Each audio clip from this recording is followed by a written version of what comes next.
federal government declares state of emergency on food security. House of Representatives approved 500 billion naira request for palliative. FCT High Court crushes charges against Okorocha. Good evening and welcome to NTA Jabodi News 7. I'm Motola Adokai Obondele, and here are the details of the news. The federal government has declared state of emergency on food security, declaring all matters pertaining to food and water availability and affordability as essential livelihood items be included within the purview of the National Security Council. State House correspondent Abdul Rahman Usman Jibril reports. Direct and immediate response to food security, the federal government has lined up a number of initiatives to be deployed in the coming weeks to reverse the inflationary trend and guarantee future uninterrupted supplies of affordable foods to Nigerians. Now, as a direct and immediate response to this crisis, a number of initiatives will be deployed in the coming weeks to reverse this inflationary trend and guarantee future uninterrupted supplies of affordable foods to ordinary Nigerians. Part of the discussion we've had in our interaction is that going forward, most especially on those trucks that's carrying food and all those items that are basic needs, it will become illegal for any state actually to continue building roadblocks to collect that. That's why we have the only person is Customs Services that is responsible to charge whether excise duty or import duty. So no other place in the Constitution is allowed to actually building those illegal roadblocks. With immediate, medium and long-term interventions and solutions, the federal government intends to deploy savings from the fuel subsidy removal into the agricultural sector. We will immediately release fertilizers and grains to farmers and households to mitigate the effects of the subsidy removal. 2, there will be an urgent synergy between the Ministry of Agriculture and the Ministry of Water Resources to ensure adequate irrigation of farmlands and to guarantee that food is produced all year round. Part of the interventions include support to the National Commodity Board to review and continuously assess food prices, as well as maintain a strategic food reserve that will be used as a price stabilization mechanism for critical grains and other food items. Through this board, government will moderate spikes and dips in food prices. To achieve this, therefore, we have the following stakeholders on board to support the intervention effort of President Tinubu: the National Commodity Exchange, seed companies, National Seed Council and Research Institutes, NIRSAL Microfinance Bank, Food Processing / Agric Processing Associations, private sector holders and prime anchors, smallholder farmers, crop associations, and fertilizer producers, blenders, and suppliers associations, just to mention a few. The government will also engage security architecture to protect the farms and the farmers, as the central bank will continue to play a major role of funding in the agricultural value chain. There is currently 500,000 hectares of already mapped land that will be used to increase availability of arable land for farming, which will immediately impact food output. Mechanization and land clearing. The government will also collaborate with mechanization companies to clear more forests and make them available for farming. Part of the strategies is the involvement of 11 river basins to ensure planting of crops during the dry season, with irrigation schemes that will guarantee continuous farming production all year round to stem seasonal glut and scarcity usually experienced. The concessionary funds will ensure food is always available and affordable, thereby having a direct impact on Nigeria's Human Capital Index. Our president is the president of all Nigerians and the father of the nation. The renewed hope mandate remains alive, and no one, absolutely no one, will be left behind. From the State House, Abraham Usman Jibrila, NTA News. Let's join hands to build a nation that brings Hoko to to the vulnerable and disadvantaged members of the society. This is the appeal of the Nigerian First Lady Oluremi Tinubu during her first engagement with wives of state governors on the implementation of her pet project Renewed Hope Initiative. State House correspondent Adeniyi Taiwo reports. It is another closed-door meeting, this time between the First Lady and wives of state governors identified as critical stakeholders in the national implementation of our pet project, Renewed Hope Initiative. Deliberations behind these closed doors, though varied, centered on how to effectively implement the Renewed Hope Initiative as a national program, which of course recognizes the peculiarities of each state and region. And with our guest in tow, it was a happy First Lady that emerged from the meeting, satisfied in the knowledge that the PET project will have desired impact on vulnerable Nigerians. We really welcomed the initiative, so we are just praying that when they go back to their various states, their husbands should be able to give us support. Work has started, and we want to, jointly build Nigeria together. Nigeria belongs to all of us, and this is not party issue now. We have to come together, reach out to the vulnerable amongst us. While paperwork on the initiative are already going through official round at the CAC, other organs, NGO, are also expected to take firm roots in state and local government areas with coordinators. They are going to inaugurate the wives of chairmen to be coordinators at the local government, RHI coordinators. So they are going to go home and do that, and so that when work starts, we know the grassroots is very, very important, and so that work can get to the grassroots quickly. As one of the focal areas of the initiative, intervention in education has already been lined up. So we are ready to also give scholarships. So they are going to get the best student from each state that are indigent and that got a Nigerian university admission. So we'll be able to give a 4-year scholarship. On their part, the wives of the governors are happy to work with the First Lady on implementing the Renewed Hope Initiative in their respective states, while also running their own pet projects. We listen to the mission of the Renewed Hope Initiative. We listen to all what we're planning to achieve. And so now we're very geared up to go back and get all the things that we've highlighted done. As the national coordinator of the initiative, the First Lady and our Vice National Coordinator, Nana Kashim Shetima, are expected to meet heads of each zones periodically for progress reports. In the State House, Adeniyi Taiwo, NTA. Guests on Good Morning Nigeria have decried the cases of bloodletting across the country driven by sentiment. They advocate proactive measures through intelligence gathering to nip insecurity in the board. Lydia Samsi has the details.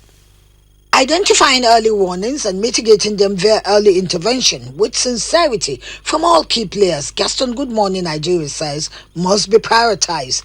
Similarly, they harp on enshrining security accountability across security agencies with proper collaboration and coordination.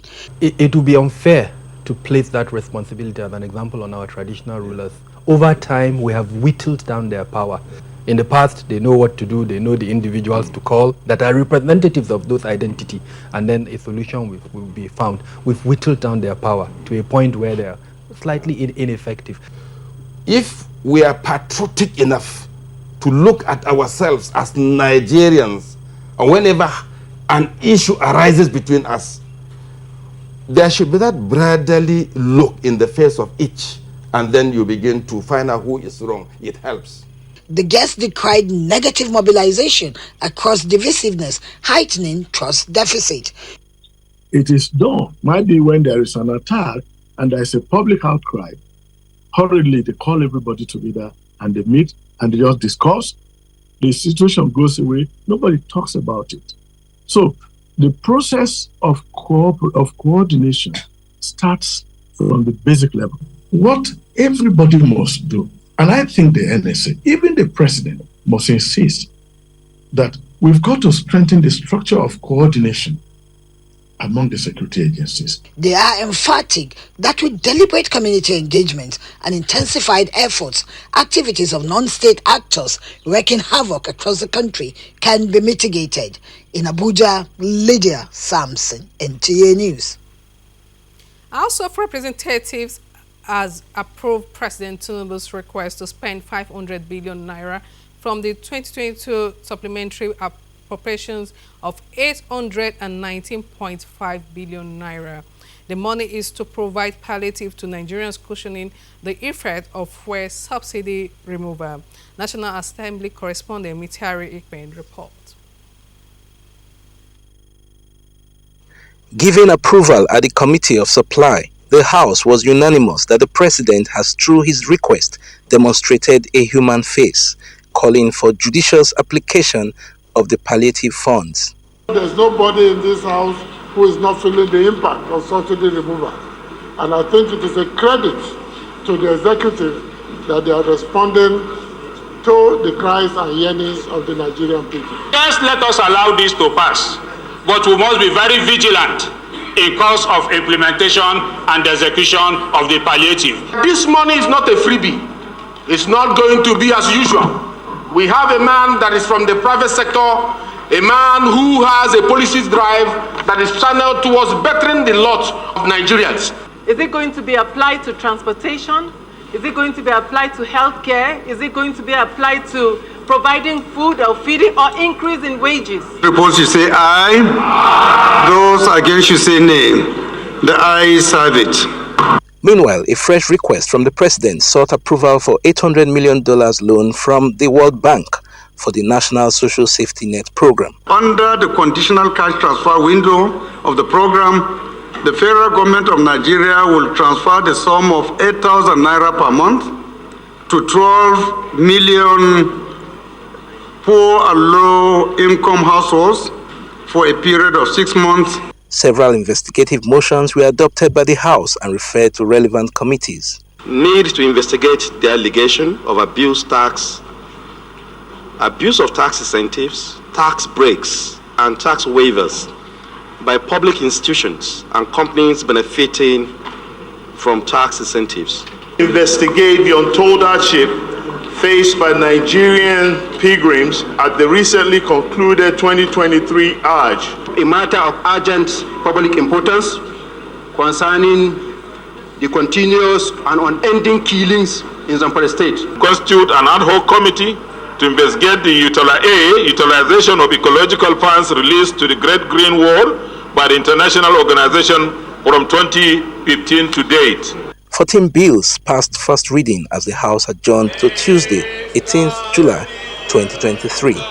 From the National Assembly, Mitaire Ikben, NTA News. Almost half of humanity lives in countries that spend more on debt, interest payments than on education or health. A situation on Secretary General Antonio Guterres says it's not just more than a systematic risk, but a systematic failure. Let's get details from Adebola Brooks-Lynn Sunday.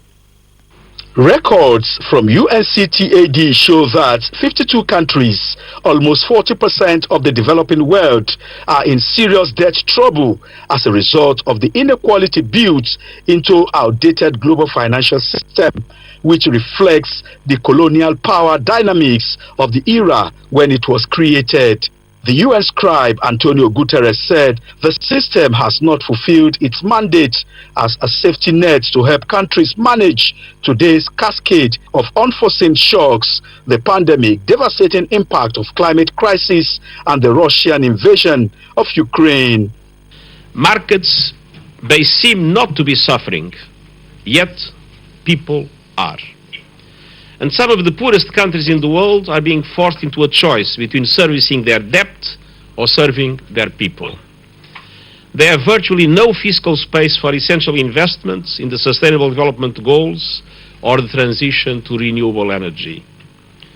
Levels of public debt are staggering and surging. Secretary General of the UN Conference on Trade and Development, speaking via a video link, told reporters that the magnitude and speed at which public debt has grown is unimaginable.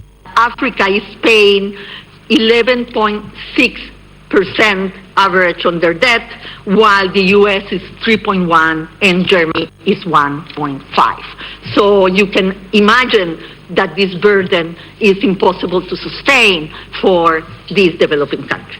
The global body emphasized that closing revenue gaps, improving spending, effectiveness and better management of public debts remain key to reducing distress. Adebola Brooklyn Sunday, NTA News.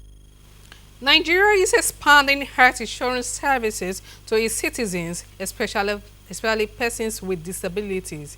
This is achieved through the distribution of National Health Insurance Scheme NHIS identification card to beneficiaries. Let's hear from our correspondent. Coming here. Disability Colony in Karamajiji, Abuja, receiving officials from the National Commission for Persons with Disabilities in partnership with the Federal Ministry of Humanitarian Affairs, Disaster Management and Social Development.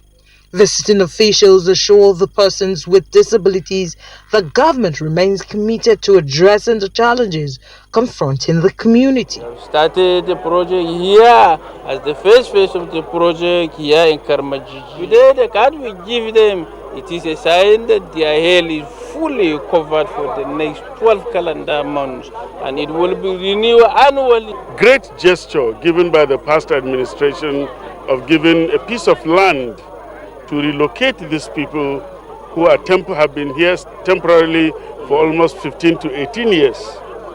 Now they have a piece of land to themselves, and we are making efforts to make sure it is developed. Members of the community appreciate the team for taking up the responsibility of addressing the health and educational challenge of children, as well as providing skills to empower adults in the area. We are so much happy for the Commission and the partnership of the Humanitarian Ministry and the Commission to see how they will promote the life of persons with disability. Just recently, Her Excellency the First Lady, our distinguished Senator Oluremi Tinubu, launched her Renewed Hope project. That project itself is a clarion call outside of any political, religious or tribal representation to bring to the fore a simple fact that she is a champion for persons with disabilities and this government is a champion for inclusion. The federal government says plans are underway to include more than 500 persons with disabilities in the Federal Capital Territory in the National Health Insurance Scheme. In Abuja, Gufan Shaji Ugwanyi, NTA News. Legal practitioners, especially the greenhorns in the country, have been charged to be upright, cautious, as well as protect the ethics of the profession in the discharge of their duties. The Chief Judge of Ogun State, Justice Mosumola Dikpeolu, gave the charge while speaking with members of the bar and bench at the annual lecture of the Nigerian Bar Association Ijebu-Ode branch. Anthony Gadonu reports that the event also marked the silver jubilee of the branch. The report. Speaking on the theme, Growing Your Practice Legal Services, the guest lecturer, Chukwuka Ikwazom, attributed poverty and the poor legal education system to underbilling of clients by practitioners. The lecturer, who advocated for an effective and efficient court system, urged lawyers to adhere to the guiding principles of the legal profession while discharging their duties. We're discussing tips on how you can grow your practices. Partnerships are the future of law practice, in my view. Ogun State Chief Judge Justice Mosumola Dikpeolu represented and the NBA Ijebu-Ode branch chairman Stella Ejenama Ogbonna described the discussion as apt with a call on participants to consider integrity and proper billing in improving their legal practices. I beseech you therefore that as you grow your practice, grow a good name. Be accountable to your clients and the profession. Be respectful to the court and colleagues alike. It has awakened our consciousness as lawyers to know that in the services we give, we need to have something that will measure up to what we give. Some participants spoke on the importance of the lecture. The ethics is that we should not overcharge and we should not undercharge. But the way the younger one charge, it belittles the profession. So this lecture comes at the appropriate time. Law practice is a business. And when you are in business not because you want to run charitable enterprises. You are in business to make profits. And if you don't know the rules of the game in business, well, you may likely, further. The event also marked the 25th anniversary of Ijebu-Ode branch of the NBA. Anthony Gandonu, NTA News. The High Court of Federal Capital Territory sitting in Abuja has struck out the fresh count filed by the Economic and Financial Crime Commission, EFCC, against former governor of Imo State, Rochas Okorocha. The presiding judge, Justice Yusuf Alilu, who gave the order, quashed the count on ground of abuse of court processes. Judiciary correspondent Austin Ayebe reports. Ruling on the application on fresh against the former governor of Imo State, Rochas Okorocha, Justice Yusuf Halilu berated the Economic and Financial Crimes Commission for bringing up an issue that had earlier been decided by a court of coordinate jurisdiction. The court chronicled how the earlier counts preferred against the defendant were quashed on the grounds of poor investigation by the EFCC by Justice Pam of the Federal High Court, Port Harcourt Division. On the basis of this, the court held that the right judicial process was for the Economic and Financial Crimes Commission to appeal the verdict of the Federal High Court in Port Harcourt at the Court of Appeal, not to turn around with fresh counts on the same ground of faulty investigation earlier noted in the same court of equal jurisdiction. The court therefore struck out the application and fresh count charge preferred against Rochas Okorocha. The ruling of the court came out today, and it just says that everybody should respect the law and nobody's above the law. That is the bottom line of the court's ruling. I believe that nothing should discourage the EFCC from doing their work. They should do their work, and they're doing quite well, but they should try to make sure that everything is within the ambit of the law. That's just what we're saying. But I just thank God Almighty that finally, the third time actually, that same court is saying the same thing over and over and over again. The legal representative of the Economic and Financial Crimes Commission declined comment on the verdicts from the High Court of FCT Abuja. Austin Anyebe, NTA News. You're still watching NTA Ijebu-Ode News. You stay with us for more details after this time out.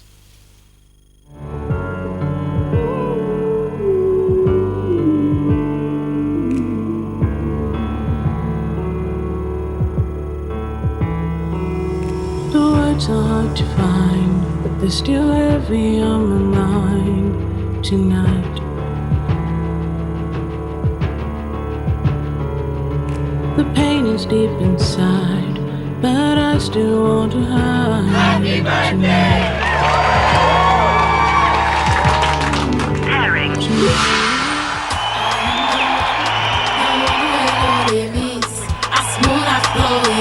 Is this what you really want to do? Yes, Dad.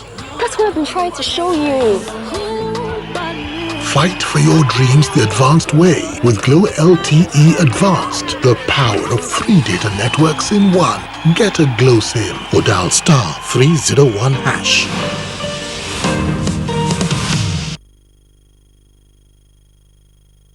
Welcome back. The Federal Road Safety Corps says its mandate of reducing fatality and crashes to the barest minimum in major highways is achievable with its new strategy and policies that will drive the attitudinal change. Ogun State Sector Commander of the Corps, Ahmed Umar, stated this while monitoring the mobile speed control patrol operation along the Lagos-Ibadan Expressway. Yemi Dalimo has details of this report. Most ride along the ever-busy Lagos-Ibadan Expressway may have increased the rate of fatalities, crashes and injuries along that corridor. However, the Federal Road Safety Corps is determined to make the road safer for users. The Federal Road Safety Corps has been able to achieve a 4.8 reduction in fatalities and about 42% decrease in road crashes along the Lagos-Ibadan Expressway within a period of a month. Ogun State Sector Commander of FRSC Ahmed Umar, who led the Mobile Speed Control Patrol Operation to Ogumaki, Ogere, Shagamu, Mowebafo through the Opik roundabout of the expressway, explained that the operation will be sustained to save Nigerians from avoidable death. Umar notes that the operation is aimed at ensuring that motorists drive according to the regulated speed limit and follow traffic rules and regulations for their safety. When we compared the success of our operation last month, June, against May, we have recorded 42% decrease in the road traffic crashes. We have also recorded 4.8% decrease in fatality. We have also recorded 48.5% decrease in injuries because of this mobile speed control patrol. Motorists plying the road commend the safety initiative. We thank them for dedication to work, and they are putting passion in the work they're doing. I know they are trying their best, and I urge them to keep on trying, to put more effort. It's a very good job they are doing, so we really appreciate it. They are doing their work and very happy to save our own life. An errant trailer driver who flouted some safety rules along the expressway was apprehended and had its vehicle towed away. From the Lagos-Ibadan Expressway, Yemi Dalemo, NTA News. Muslim faithfuls are being advised to rededicate themselves to God and pray for the leaders of Nigeria to be proactive and encourage good governance. The admonition is coming from a rededication conference organized by the Tijaniya Movement of Nigeria, held in Abeokuta, Ogun State. Sheyi Ogunbayo's report is here presented. Activities at the event include prayers for President Bola Ahmed Tinubu, rededication roadmap for Nigeria, and special meeting among women of the Tijaniya in Yoruba land, Edo and Delta states. The chief host, Grand Caliph of Tijaniya in Yoruba land, Edo and Delta states, Sheikh Salit Alao Adenekon, urged President Bola Tinubu to tackle insecurity, corruption and job creation. If not Allah, we are not secure. But I know that Bola Ahmed Tinubu will perform well in terms of security. The Baba Adini Tijaniya of Nigeria, Sheikh Ola Yusuf, in his opening remark says prayers are important for the leaders and subjects to attain good governance. We are going through pains, but our hope and prayer is that this pain will be relieved and happy days will come ahead. While speaking on the theme of the conference, the guest speaker, Professor Sherif Din Tella and Alhaji Lukman Wahab, emphasized the need to have good governance that will have multiple effects on Nigerians. Problem of patriotism and nepotism. And I said that if you're able to tackle these problems, definitely Nigeria will move forward. When husbands, when men lose, security with their wife, they have lost all the security. The conference also centered on the role of women in social development, societal stabilization, and nation security. And it's no marriage without the soul weeping. But if you know what you are doing and you support yourself, you communicate, definitely you will move forward. Tijaniya Movement of Nigeria Rededication Conference has as its theme, Next Level for Nigeria to Develop, Rededicate and sustain her prosperity. And that does it on the news for tonight. Thanks for staying with us. Good night.